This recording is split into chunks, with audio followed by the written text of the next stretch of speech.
Everybody, it's white to play in this position. Take your time and please find a great continuation for white. We are continuing our series on sacrificing material to increase the piece activity in chess. It's a beautiful concept, folks, and I'm sure many of you have trouble in giving up pawns and sacrificing material to increase the coordination and the quality of your position. That's why we need this training.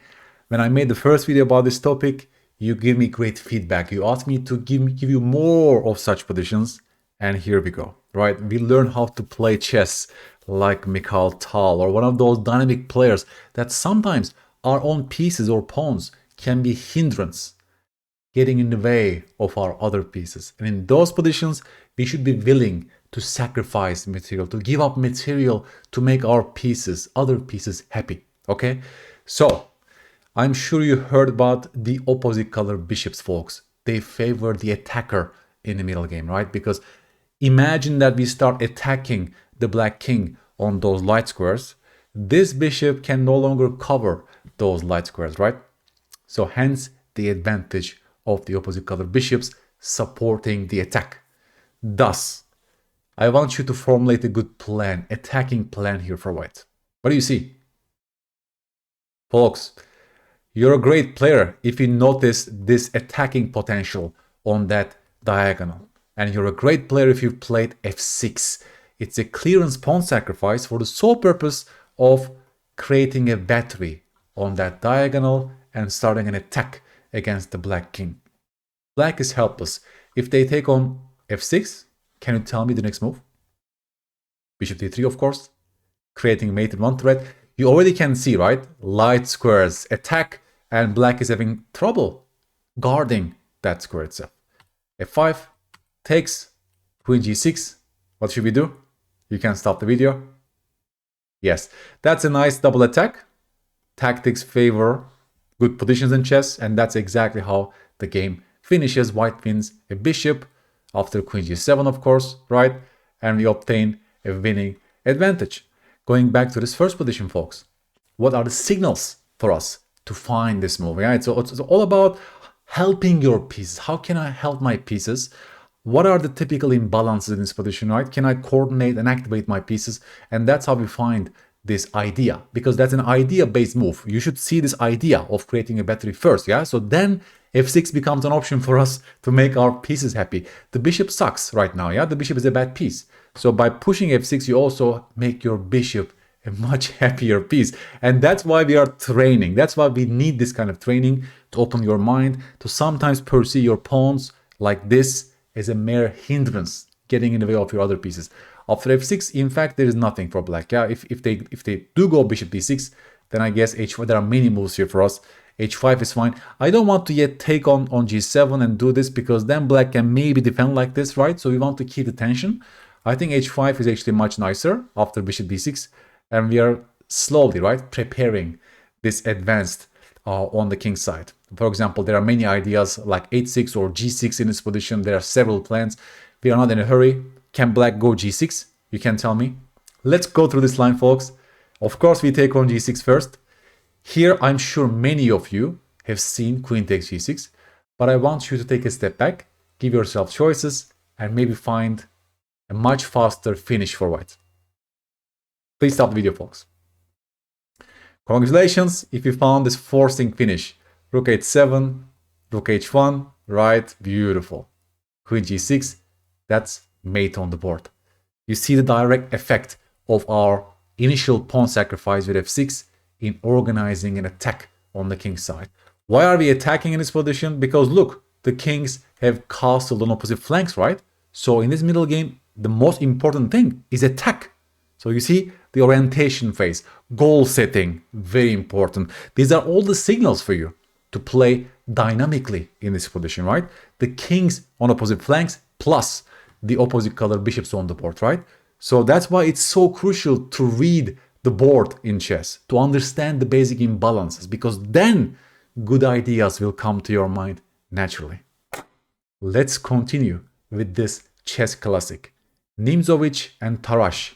I want you to stop the video here and find a great plan for black. Black has the hanging pawns. That favors dynamism in the middle game. If the game goes to pure endgame, those pawns can become a liability. But in the middle game, they beautifully control the center, limit the enemy pieces, and organize, maybe support our attack. Black has the bishop pair, folks. Right? These are all the signals, the orientation phase right now that we're going together. The white king is lonely, right? There are not so many defenders around the white king. So given this orientation phase, can you tell me a good-looking candidate move for black? How would you unleash your pieces? How would you activate your pieces? Which move looks very dangerous for white in this position? Folks, you're a great player if you came up with this beautiful move d4, unleashing your bishop on the long diagonal. What's the relevance of this? Can't white just take on d4 as Nimzowitsch did? You tell me, folks. Now again, please stop the video. You're a great player if you find the next sequence. That's a combination for black. That's a very typical pattern, in fact. If you've never seen this pattern in your life, maybe that's difficult to discover right now. But I want you to take a step back, stop the video, and try. Just try, you know? Folks, Tarrasch is going for, first of all, the bishop sacrifice, queen h4 check, and now comes, can you see the next move? Bam! The second bishop sacrifice. Tarrasch is going for double bishop sack, a very typical pattern. And you see, the white king becomes naked. Here, obviously, queen g4 first to drive the king to the h-file. And can you tell me the next move for black? What is the right follow-up? The final attacker? Of course, rook d5. And suddenly, right, we are waving the mating net around that naked white king. In fact, queen takes c5. We can take the queen, but there's even a better move here, rook h5, forcing an exchange on h5. Why? Because this knight on d2 is loose and will be captured after queen g5. Right? So this was the key line. Nimzowitsch played differently after bishop takes g2 and he lost.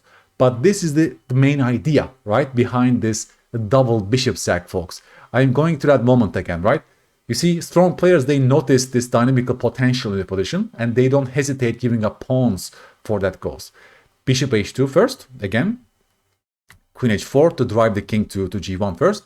Bishop g2 is a very important move because if you start with this move first, right, white will defend. They will go f3 and they will blunt your bishop. So bishop takes g2 here is a very forcing move because we threaten mate in one. Thus, white has no choice, right? And the rest plays itself as long as you know this pattern, as long as you have this vision and pattern recognition, I would say here, and also nice calculation, right? We end up in this position with black. So this position also teaches us, right, that knowing those patterns, typical attacking motifs, is very important if you want to grow as a chess player. If you want to become a good attacking player in chess, it's good to see those model games and absorb those ideas that you can use in your games. Also notice that the bishops, right, they like when the center is cleared, so they gain activity. And especially the signal is this, yeah, the white king is lacking defenders. All white pieces are on the queen side, right? So this is also beautiful. Like bishops are pointing towards the king side. You see, you should smell something. That's a very important ability, to smell some dynamism, some chances in the position. And how do you see that, right? By this orientation phase. Even the pawn structure in this case is important, right? Hanging pawns. Dynamism is called for black. Let's finish this video with the Mikhail Tal example, folks. Mikhail Tal was a great dynamic player. You can learn tremendously from his games. So in this position, he was playing with the black pieces against Bobotsov, and Bobotsov just went knight d5, okay? Typical idea, of course. If the queen takes on d2, white will have this Zwishin check first, and then take the rook. For example, if Tal took the queen, this would only favor white because white will be up a pawn, okay? So Tal sees that. After knight d5, Tal sees that, and Tal goes for a positional queen sacrifice with knight takes d5. Incredible. He gives up the queen, takes two minor pieces, plus the knight attacks the rook and hits the pawn on c4, and black will gain one more pawn. So if you take a step back right now, Tal sacrificed the queen for two minors and the pawn, but since the kings have castled on opposite flanks, he's counting on his potential attack on the queen side. He's counting on his piece quality. Look at the bishop, look at the knight, and harmony between their pieces, right? He thinks that more than compensates for a material deficit. He's right. His judgment is perfect here, because if you look at white pieces, they are still sleeping over there, and black is better organized and coordinated in this position. So much so is that white wants to give up the exchange directly, b takes c, and they go knight c1. Okay, and watch how Tal here starts organizing his pieces. Rook b8, for example, it's a perfect move because the rook belongs on the open file, right? He gives up the pawn, but he moves his pieces forward. Bishop b3 and bishop takes d4, right? So now you also see that we have great coordination and harmony between our pieces. For the queen on e5 does nothing basically, will be a liability in fact. And white's attack on the king's side is far from emerging in fact, right? So you understand the main point of Tal's sacrifice. Queen d2. Here the only defense for white will be this, hit the bishop first and immediately go knight c3, because this way this diagonal will be blunted, perhaps knight d5 will be in the air at some point. So this was the only way for white to fight in this position in fact. But queen d2 was the game continuation, and there's no turning back here from now on. Yeah, bishop g7 back, and here comes the beautiful part folks, c4, hit the bishop, and I want you to stop the video here and please find Mikhail Tal's move in this position. We are searching for those dynamical moves. We want to make our pieces happy, and we want to get rid of those pawns that are in the way of our pieces. You're a great player if you found the move c4. Clearance pawn sacrifice, folks. That's a beautiful move. Again, this pawn was just a hindrance, stopping our knight from going forward. Tal moves the pawn with tempo, right? Thus prepares knight c4. Dynamism in its purest form. He's making his pieces happy in this sharp position. Well, if you take the pawn, then you see what's coming, right? Knight c4, and voila, talking about coordination, talking about beautiful pieces, right?